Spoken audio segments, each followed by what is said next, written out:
How you doing, everybody? This is Jesse, aka Drackbolt, creator and developer of Dune 2: The Golden Path. Again, no affiliation with the original Dune 2 game, which was created by Westwood Studios many years ago. It does use intellectual property from that game, so you do need to make sure you own a copy of Dune 2, the original game. I'm about to start a network game. Looks like there's somebody else out there, but this game is being hosted by Puxy, and hopefully the game will be played between Harkodos and the Raffy, and myself and Puxy are just going to observe. We'll see how well it goes. We do have a, we do have some trouble sometimes having two remote players play like this while the host doesn't actually play. In fact, anytime having more than one remote player, my network code just isn't perfect, so there's a little instability sometimes. We'll see how this works out. So we're starting the game up. The usual 96 by 96 map with full unit cap and starting credits. That's how Puxy usually likes to work it. He doesn't seem to be a fan of the 128 maps. So Harkodos is starting off with a nice, pretty traditional red Harkonnen, and he is scouting around a little bit looking for a place to live. And the Raffy already has a fair little amount of rock, but it looks like it's not satisfactory for him, and he does seem to like to start play in the middle of the map to get a little bonus on distance between himself and the enemy. So it costs him a few extra seconds, but it does allow him to get to grips a little bit faster. So right now he's looking for the ideal place to start up, and I imagine he's going to pick right around in here somewhere so that he can start branching out in both directions and own a little bit more of the map. We'll see what he does. The Harkonnen have started up here, already moving along, getting some concrete down. Concrete, again, you can avoid that if you feel like doing a rush tactic, but in a longer game, not having concrete underneath your buildings will really start to hurt you after a while because there's so much decay, and you end up paying so much money for that every single second. So we are seeing pretty standard openings here, except the Raffy is, because of the time that he took to explore a few places, he's definitely starting up a little slow. So Harkodos is doing actually a fair amount better right here. He's getting a nice little economy built up. I don't know anything about Harkodos. I'm not sure exactly where he's located. The Raffy is in Germany, and he is a macro player. He has some specific tactics he seems to like to do often, but he's also very good in responding to threats. I do like very often it seems like he has very quick reflexes at least. So once he sees an attack coming, he tends to pump out a lot of response. Not always the absolute perfect one, but he's pretty good.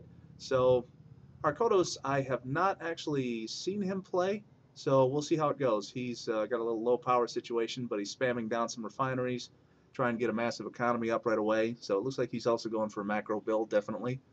But that power issue is hurting him a little bit, of course, as with low power, you're not going to be able to produce the harvesters that you want. The queue's just going to sit there forever until you get some power to those buildings. And again, with refineries, each refinery can have one harvester. That's the maximum allowed. And harvesters are free to build, but they take a long time. They take, I think it's 25 seconds to build. It's the longest in the game out of any unit or building. So they're free, but it takes a long time. So when you harass your opponent's harvesting operation, you do cause a serious delay in their economy, even if you're not actually destroying money. And of course, the delay that you cause is even more exaggerated if you attack a harvester that's already full or it's been harvesting for a while.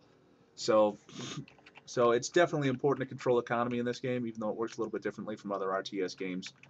Both players going heavy macro build, definitely with an eye for the long game. So it looks like we're going to be in on this one for probably a good, half an hour. Usually seems like the average amount of time that it takes to play a game when both players go long. So probably a total of about 30 minutes coming up here. And the Raffy's doing a little jumping. He's just, he's building a few structures out, and then, in this case, it's only one. It's just, putting out a wall or something very cheap, building another building past it, and then wrecking the building in between. And that's fine. If you want to do that, I don't put anything against that, because it's really, it requires a little bit of micro. You lose a little bit of money. It's, tactically, I just, it doesn't really hurt anybody that much, so I'm not going to nerf that or anything. Again, the Raffy with low power situation, he runs into that a lot. He never seems to have enough power. So Harkodos over here is doing pretty well for himself. Got a pretty good economy up, got his high-tech factory up, so he's definitely not going for any kind of a rush. Definitely long game build. Got an eye for the long game, so he's going to be in it for a while. Um, let's see what's going on with the positioning here. So the Raffy has some nice area to work with here and a nice few jutting points to put some defensive structures out if he so chooses. This area right in between here, it would be nice if he could stuff some infantry or some troopers in there. Well, not troopers since he's Atreides, but infantry or Fremen warriors or Sardaukar into these rocks would be a great thing to do to help with defense and also to keep the opponent from getting in there with his own infantry. And the same down here as well. Um, Likewise, Harkodos has a few pieces of rock in here. He just has to be aware that the enemy can stick infantry in there and then do an awful lot of damage. That's really effective. Early flak trike harass going against the carryalls for Harkodos. The Raffy is just trying to annoy him a little bit by shooting his harvester with a couple of shots. One flak trike will definitely not take down a harvester unless he's been shooting a long, long time. And even then, he's not going to do very well because the carryalls will eventually go back to the high-tech factory and just get repaired. It'll just take a little bit of time, and then they'll come out again when they're repaired. So you can see it would, carryalls take many more hit points than one flak trike is able to dish out. And of course, with that tank there now, he can drop that flak trike in just a couple of shots. So so that's been negated. Harkodos is protecting his harvesting operation. It's a good idea. He can also handle this quad pretty easily, but the quad has an awful lot of speed, of course, and it can run right around that and go to take a couple extra shots at a wind trap or something. But the Raffy is his economy is looking very strong. He's doing pretty well. He's got a light vehicle factory, and that's probably a heavy vehicle factory coming right after it. So he's already got his one tank, and he's got his quad sitting up there at the front. The Harkodos, I think he already lost his quad. Don't see it hanging around here anywhere. So Harkodos just has the one tank. He's not in a great position to defend himself, and he does have a light vehicle factory. Maybe another heavy or two coming out here. I'm not sure exactly how Harkodos likes to play, so we'll just have to see. And my observer functions here, I don't have a whole lot of amazing observer abilities here. I can basically just see what's going on at sort of a rudimentary level. So these buildings that were placed and that are in construction, out pops a heavy vehicle factory. I can't tell exactly what they are until they get finished. And the construction yard, there's not the construction yard itself can place a lot of buildings like that, but it can only work on one at a time. You can only build one structure at a time per construction yard that you have. So he's sticking with the one construction yard, and it's going to take a while for all those buildings to complete. And that's good when you're planning on saving up a lot of money. You're planning on your money rolling in when you don't have a high reserve. It's fine because he's in a good position right now where he's simultaneously building a whole bunch of things, and let's see what the Raffy says here. I don't know.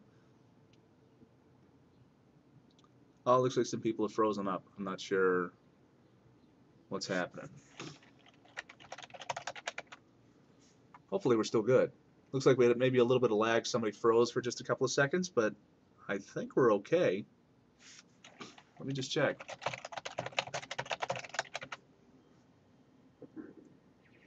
Let me check the Steam group. Oh, there's a little bit of combat going on here. Looks like Harkodos is moving in. The Raffy has a response in an Ornithopter, but he probably should avoid getting that killed. Let me just check with the Steam group here real quick. No, nothing going on there.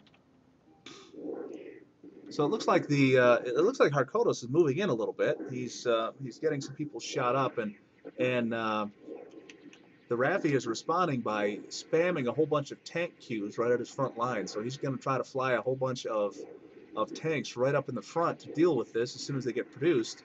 But he's sending them in piecemeal one by one, so they're really going to get wiped out. They're just not going to do well against that. I don't see any flak trike support, just that one flak trike back there for Harkodos. So, the Raffy is able to just start bringing in any units he wants, just flying them in, and that Ornithopter there is just going to walk around hitting people without any issue. But unfortunately, there are no infantry hiding in that bit of rock there, so that means that Harkodos is just basically walking around without even being concerned about infantry attack. Infantry is definitely what you need to go against these tanks. These tanks are just not going to feel much damage from anybody else. It's very easy for them to hit buildings, but it's very hard for them to hit infantry. So the tanks right now are rolling around having some fun, but again, with lack of air support, they're getting hit by these ornithopters, and now the Raffy is starting to bring in tanks in twos and threes. So eventually he's going to bring these guys down. Let's see what Harkodos is doing in the meantime. He is rebuilding his siege tanks. He's got an awful lot of queues set up. He has 2 heavy vehicle factories, so he can produce 2 units at once.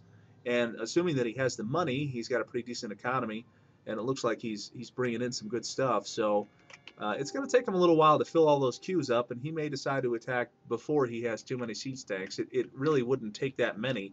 But you can see that the Raffy is also piling up a huge queue of regular tanks. So regular tanks can do pretty well against siege tanks. They're only down by a little bit.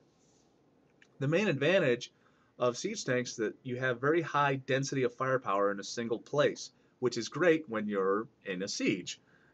But tactically, they're less useful because they're not as fast as regular combat tanks, and you can't just split them up as easily. With a whole bunch of combat tanks, you can put them in a few different groups, outflank the enemy, go and distract them with something else. You can do all kinds of things. So combat tanks are more useful, but in a single attack situation, in a single attack or defend position, siege tanks are better.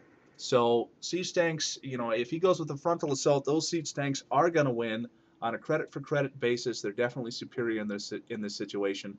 If I was the Raffy and I was really starting to build up all these regular combat tanks, I would probably try and combine them with some other form of static defense to hold off these tanks while I send a separate group around the side to go and cause some trouble. So we'll see what happens. Let me just look around here a little bit and make sure that everything is still working. All of a sudden things got silent. I hate seeing that because sometimes that means that the game is frozen or something to that effect. Are y'all still going? No, we lost it. Oh well. Thanks for watching. That was a quick game. This particular network situation just isn't the best, so I'm just going to cut it from here. I may or may not cast this, but thanks for watching. We'll try to get another one that's a little bit more stable. Thanks. Bye.